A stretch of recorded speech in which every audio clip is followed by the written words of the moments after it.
Dre, What up? I got something to say. How you go from selling rocks in the dope house to eating dinner in the White House? Feel a little gust of wind and I'm jet. Believe a memory, no one will be forgetting. So As I leave, believe I'm stomping, but when I come back, boy, I'm coming straight out of Compton.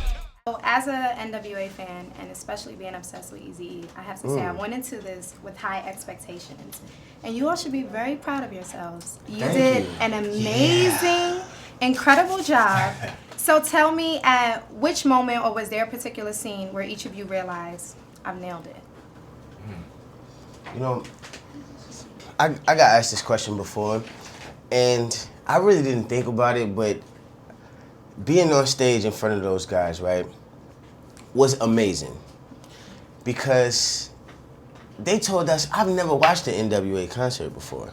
Yeah, but you could see their faces light up when we really hit that stage. You know, like performing was everything for me because they couldn't hold themselves down. You know, like that's their get up and go. So it turned them into like kids in the candy store, you know, and it was just special to watch them from that angle. Yeah. It's interesting, like to hear that question, because I think on set, Gary was so, on it. He was so on it with this film. He was on every single moment, you know, and he pushed us so hard that sometimes I didn't think we nailed it. Like, you know, so I think nailing it, a lot of it is hearing it from, you know, you, or hearing it from everybody who's seen it, to know that it touched them or moved them in some way, just a small way. That's all we need, and that feels good. And O'Shea, you were your dad. Like, it was crazy. At certain points, it was like, that is cute right there.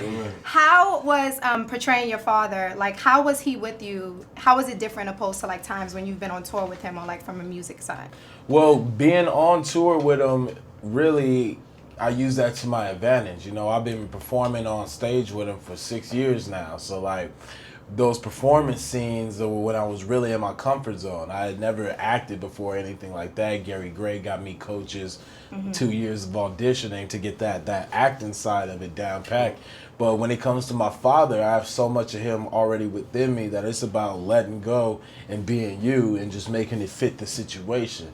And so, you know, after the first 2 weeks, I got those, you know, those nervous jitters out the way, and I got the ball rolling. Yeah, and you can tell it clearly was shown throughout the film. So another reason why I really liked the film, besides your performance, was the relevance for today.